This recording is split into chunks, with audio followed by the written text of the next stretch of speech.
Greetings, everyone, and welcome. I'm Richard Wiese, president of the Explorers Club, with our latest edition of the President's Video Report.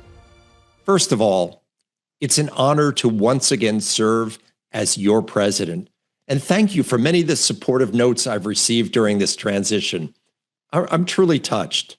Along with our board of directors, we pledge to carry forward the mission of this extraordinary club, which is devoted to the highest standards of excellence in scientific fieldwork and is dedicated to creating a thriving, inclusive community of explorers worldwide. As I start this administration, I also want to be mindful that my predecessor, Richard Garriott, has laid a strong foundation.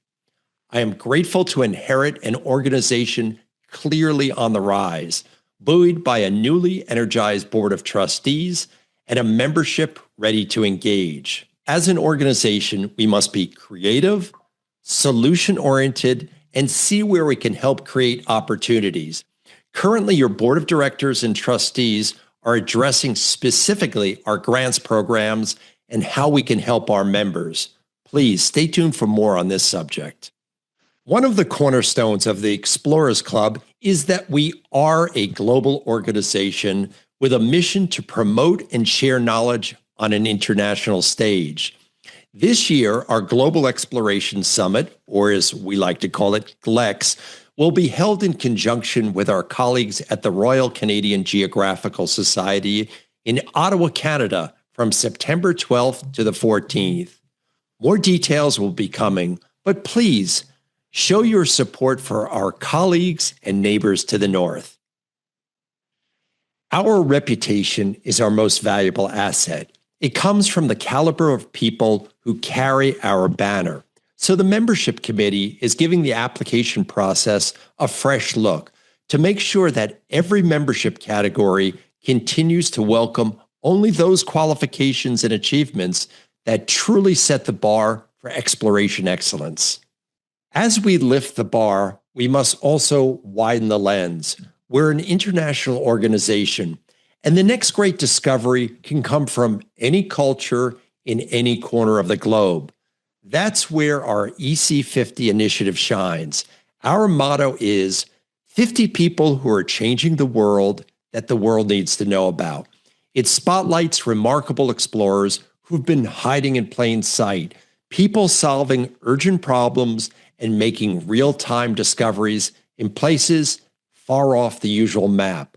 By elevating them, we show that true excellence and true diversity are inseparable. Another significant strategic goal is awarding expedition grants, but also thinking of them as not only grants, but also as investments in an individual and investments in our planet. We're also proposing that we rename our grantees Explorers in Residence, or something similar to that, which clearly reflects their important role in our club. But more importantly, it adds prestige and visibility to their positions. And talking about supporting our goals and mission, a salute to all of you who attended our annual dinner this year. It was an extraordinary event with more than 1,200 members and their guests in attendance at New York's Glass House. ECAD netted the club more than $1 million this year. That's an all-time record. And a look now at what our members have been doing in the field. Starting with our Australia, New Zealand chapter, Todd Tai. Todd has taken the chapter full circle in Australia, adding an outpost in West Australia, headed by club member Ed Punchard. Todd and Ed are working on dinners, presentations, and expeditions to span the full continent, as well as building on the existing New Zealand contingent. And from our Hawaii chapter and Lynn Danaher comes news on chapter fellow Bob Mann. Bob travels the world as a leading forensic anthropologist and was recently invited to examine the skeletons of victims who died in the volcanic eruption at Pompeii in 79 AD. In addition, Bob was instrumental in the extraordinary task of identifying many of the fire victims of the catastrophic Lahaina Maui fires in Hawaii, providing significant closure for their families and loved ones. Another club fellow, Dr. Benjamin Pathier, joins the ranks of those making historic discoveries. He has uncovered a hallucinogenic plant that sets back the clock thousands of years. Dr. Pathier has identified a plant that dates back 17,000 years. It was located in the El Castillo cave in Spain and is depicted in a set of cave drawings. The plant was recognized and identified by Dr. Pathier as the oldest known hallucinogenic plant in the world. They were known to have been used in spiritual and religious ceremonies to alter states of consciousness. And switching gears, some exciting news from our thriving Explorers Club program, coordinated by club staffer Margaret Ferris. The Cubs have gone global. No, not the Chicago Cubs. Our Portuguese chapter chair, Paul Neal, brought together Cubs and their parents to participate in a flag expedition called Dina Dawn in the Algarve, finding fossils from the Triassic times. As part of the Portuguese Cubs programs, the Cubs and their parents were also taken behind the scenes at the National Museum of Natural History in Lisbon. And to keep up with the momentum, they've added Cubs programs which are slated to run through 2025. Moving to the ocean, an historic deep-sea mission completed in April to the site of the USS Yorktown. For the first ever video images of the interior of the Yorktown aircraft carrier that sank 3 miles below the Pacific Ocean surface following the pivotal World War II Battle of Midway in June of 1942. Found on board were 3 Douglas dive bombers that flew at Midway and other historic memorabilia. Taking leading roles in the research, design, and directing the investigation for the dive were Russ Matthews, head of the nonprofit Air-Sea Heritage Foundation, and Dr. James Delgado, marine archaeologist and vice president of Search Incorporated. And to another part of the planet and our Bhutan chapter. Chapter chair Matt DeSantis is back in the news as the baseball leagues he co-founded in Bhutan have now gone global.